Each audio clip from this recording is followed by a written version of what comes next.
So, you know, once a month, put a slow drip on it. That would help out as Never well. water it. It never seems to care.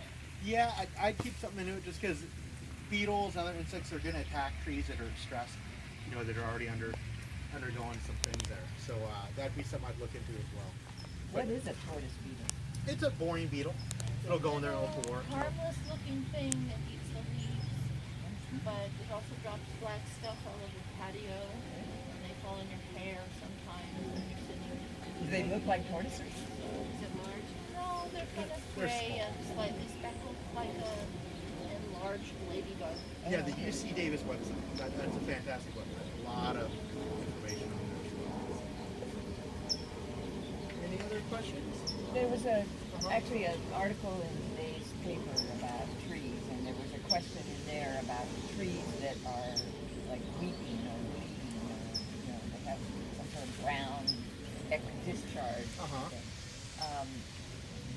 What is that caused by a beetle or about an insect? Well, there's several things going on. It's hard to. It's a pretty general question, Okay. but like our pines, you'll notice if there's bleeding, especially the Monterey pine. We had a huge case of it. Long Valley City removed a bunch of trees. Manhattan Beach. It's a fusarium. It's a pathogen. It's a bacterial infection, and it'll actually cut down, it will actually cause parts of the canopy to die. You know, get that bleeding coming down. It's a tree's natural response to this infection. You know, it happens, unfortunately. It is a pathogen. Other trees, I mean, same thing. It's usually a bacterial, something going on there. Can you give it a shot, or? You know, there are companies out there that will go give injections, and some of it is proved successful, some of it hasn't.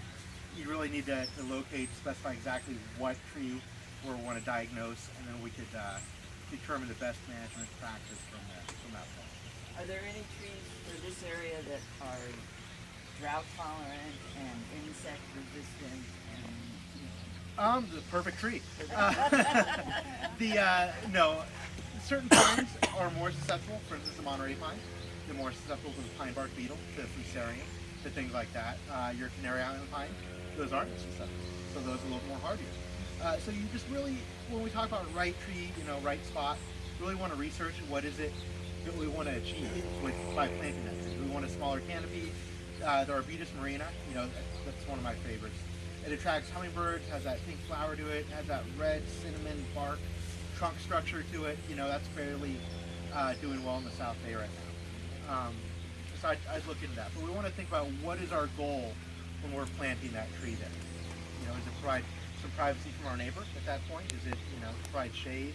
We want to attract in the hummingbirds, wildlife, butterflies, things like that. So keep in mind where we want to end up.